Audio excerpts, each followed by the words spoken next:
Bonjour à tous. On va poursuivre là où on était rendu. J'étais rendu à certaines définitions sur les vecteurs géométriques.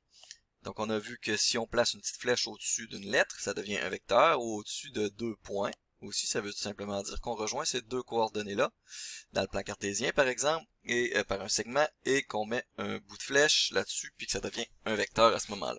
OK? Donc, le vecteur nul, c'est le vecteur qu'on note avec un 0 avec une petite flèche au-dessus, ou O, ça peut aussi être O.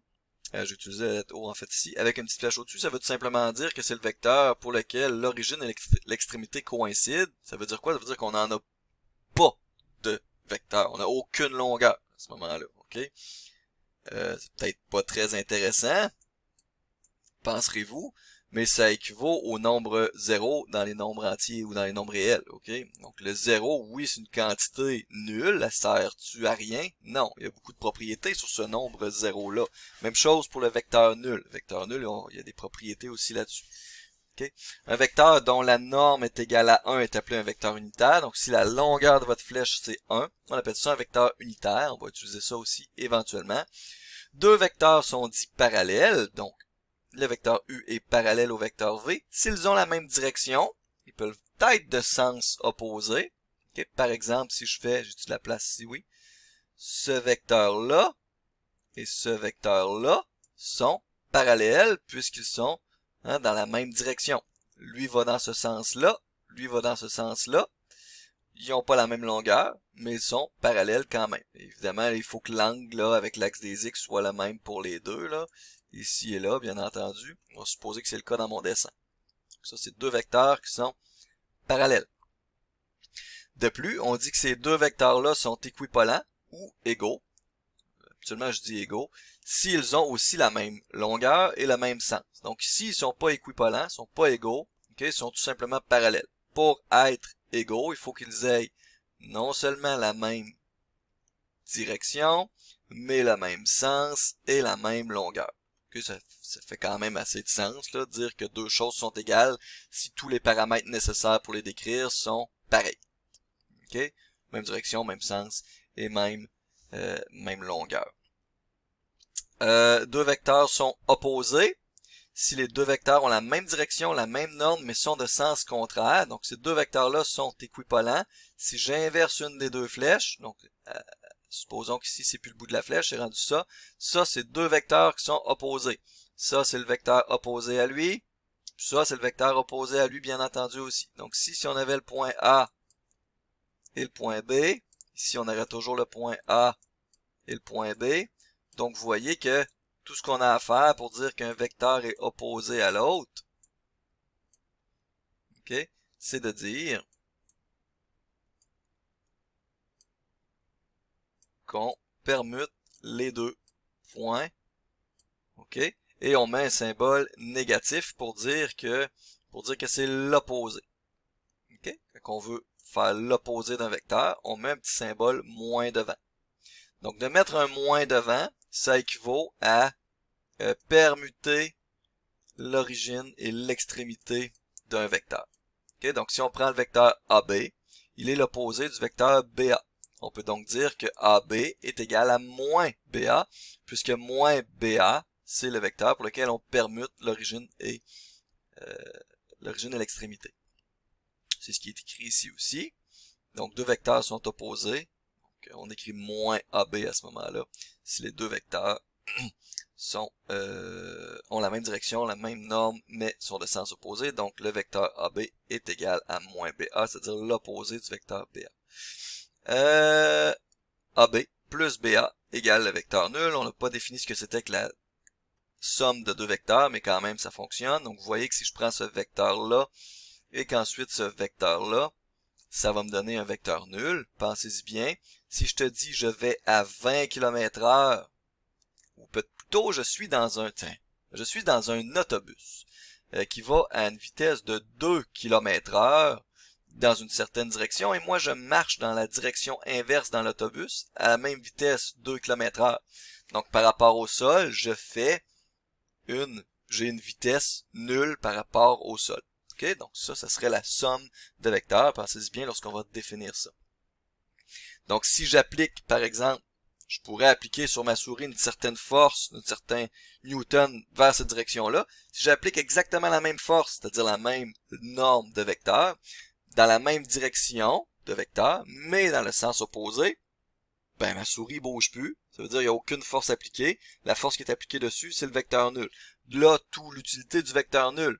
Hein, on pourrait savoir quel est le vecteur que je dois appliquer, quel est le vecteur force que je devrais appliquer à ma souris dans le but d'obtenir une force ultimement nulle, résultante nulle. Okay? Donc c'est à ça que ça sert le zéro, le vecteur nul. Okay? Donc voilà. Donc ça, ce n'est que des définitions. On va aller regarder quelques petits exemples. Donc on va commencer par regarder, tiens, je vais les appeler 1, 2, 3, 4, mes numéros qui sont ici. Donc au numéro 1, on nous demande quels sont les vecteurs parallèles à AD. Donc le vecteur AD, c'est le vecteur qui est ici comme ça. On veut des vecteurs qui sont parallèles à AD. Il faut se souvenir de la définition de parallèle, simplement la même direction de norme quelconque et de sens quelconque par rapport à cette direction-là. Donc le vecteur BC, puisque c'est un parallélogramme, vous voyez bien que le vecteur BC est un vecteur parallèle à AD. C'est pas le seul. Si on prend le vecteur CB, ça c'est le vecteur moins BC en passant, c'est le vecteur opposé à BC. Tiens, je vais l'écrire de deux façons différentes pour que ce soit bien clair. Donc si on prend ce vecteur-là, ou si on prend ce vecteur-là, les deux sont parallèles au vecteur AD. OK? Peu importe dans la direction qu'on va, on est parallèle. Et aussi, même chose, DA est aussi parallèle à AD. En fait, c'est le vecteur opposé. Un vecteur opposé sera toujours parallèle, okay, parce qu'on va dans la même direction. On n'a juste pas le même sens. Donc ça, c'est les trois vecteurs parallèles à AD. Il n'y en a pas d'autres dans ce schéma-là. 2. Quels sont les vecteurs équivalents à AD? Donc, pour être équivalent, il faut être parallèle. Donc c'est sûr que notre réponse pourra pas contenir plus de réponses qu'ici. Hein? Notre réponse ici, en fait, va être un sous-ensemble des éléments qui sont des réponses au numéro 1. Quels sont les vecteurs équivalents? Équivalents, c'est non seulement la même direction, donc être parallèle, mais même sens et même longueur. Donc, le vecteur AD n'a qu'un seul vecteur qui respecte ça, c'est le vecteur où on part de B et on va jusqu'à C.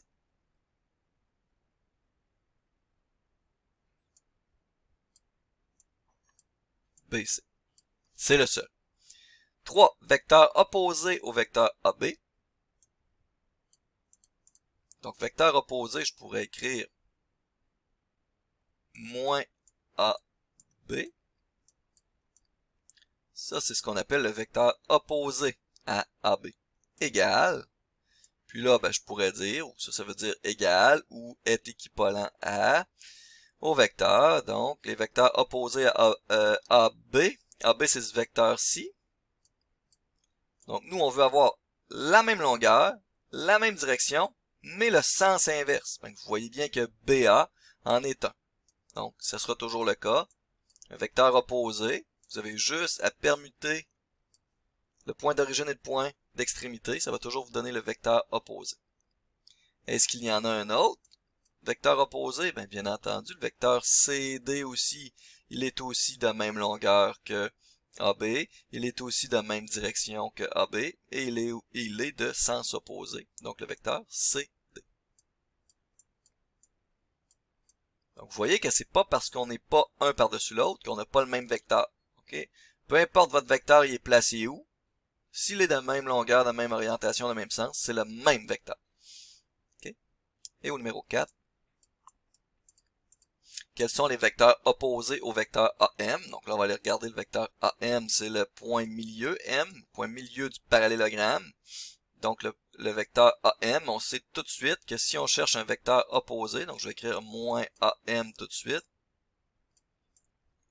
comme ça, c'est sûr que si on permute origine et extrémité, on va avoir un vecteur opposé. Allons vérifier graphiquement de quoi ça a de l'air. Donc, MA, c'est quoi? C'est le vecteur pour lequel on part du point M et on va jusqu'à A. Il est donc parallèle, de même direction, de même longueur, bien entendu, mais de sens inverse. Est-ce qu'il y en a un autre? Oui. Le vecteur CM aussi est opposé. CM. Voilà comme ça. Donc c'est juste pour se pratiquer avec un peu de vocabulaire. Okay? On va parler d'opérations sur les vecteurs. Je ne sais pas si je vais avoir le temps de faire des exemples, mais bon, je vais vous définir. Donc, on dit que la somme de deux vecteurs nous donne un vecteur résultant. Ok, on appelle ça le vecteur résultant, la somme de deux vecteurs, ou le vecteur, le résultat de la somme de vecteurs. Ok, donc si vous avez un vecteur plus un vecteur, faites attention, faut pas additionner les normes, c'est pas nécessairement comme ça que ça fonctionne. Il y a certains cas où ça va être le cas, mais il faut faire un peu de géométrie en fait pour faire la somme des deux vecteurs. Il y a deux façons de faire. J'en affectionne une particulièrement, je vais vous dire laquelle. Bon, on a la méthode du parallélogramme et la méthode du triangle. J'affectionne la méthode du triangle plus parce que il y a moins d'étapes, tout simplement. Donc, si vous voulez faire la méthode du parallélogramme, vous avez votre vecteur V et votre vecteur U. Vous les placez aux mêmes origines. Donc, l'origine du vecteur U et l'origine du vecteur V, vous mettez ça à la même place. Au bout, donc à l'extrémité du vecteur U, vous ajoutez le vecteur V. Et au bout du vecteur V, vous ajoutez le vecteur U. Okay? Ça va se croiser en un même point, tout ça. Et si vous partez de l'origine et que vous allez jusqu'à l'extrémité de tout ça, du U et du V, okay? Placé bout à bout deux fois, vous allez avoir le vecteur U plus V. OK? Donc ça, c'est la méthode du parallélogramme. La méthode du triangle, c'est faire exactement la moitié de ça. Regardez le dessin qui est là.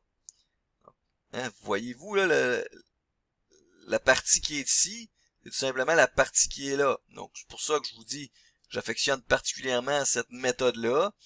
Pourquoi? Ben parce qu'on a vu une tonne de propriétés sur les triangles en plus, parce que là, c'est bien beau de dire que ça, graphiquement parlant, c'est le vecteur U plus V. OK, mais c'est quoi sa longueur?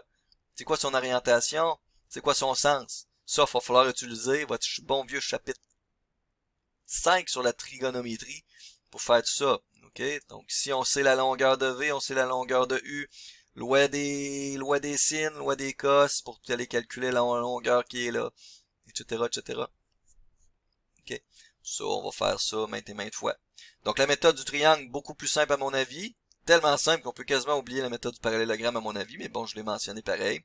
Encore une fois, ici, on fait coïncider l'origine d'un des deux vecteurs avec l'extrémité de l'autre. Donc, vous placez bout à bout vos deux vecteurs. Le vecteur V, ensuite le vecteur U. La somme des deux vecteurs va te donner, tu pars de l'origine et tu te rends jusqu'au bout, tout simplement. OK? Puis ça correspond à la partie basse qui est ici. Est-ce que je peux commencer par U et ensuite faire V? Ben, certainement. Ça donne la même chose. Regarde. Tu fais U en premier puis tu fais V ensuite. Tu vois que tu te rejoins au même point de toute façon. Ça revient au même. Donc, c'est une opération mathématique qui est, on dit, commutative. C'est-à-dire que tu peux faire U plus V ou V plus U. Tu peux permuter, là, celui que tu additionnes à l'autre, dans un sens. Opération mathématique qui est commutative. J'ai mis deux petits points ici là, pour dire que pour soustraire le vecteur V du vecteur U, il suffit d'additionner au vecteur U le vecteur opposé à V, c'est-à-dire qu'on fait U moins V est égal à U plus moins V étant le vecteur opposé. Donc si tu voulais faire ici V moins U par exemple, ben il faudrait que tu prennes le vecteur U qui est ici, tu le mettes de sens opposé, tu prennes ce point-là et que tu le mettes ici. OK? Ça te donnerait là quelque chose comme ça ici, parce qu'ici on aurait le vecteur moins U. Là, ça va pas être très beau, mais c'est ça pareil. Ici, le vecteur que tu aurais ici, ça serait V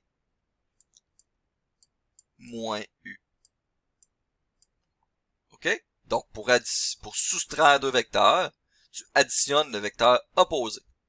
C'est assez logique à mon avis. Donc, U moins V, c'est U plus moins V. Ou V moins U, là, dans l'exemple que je viens de faire. Là.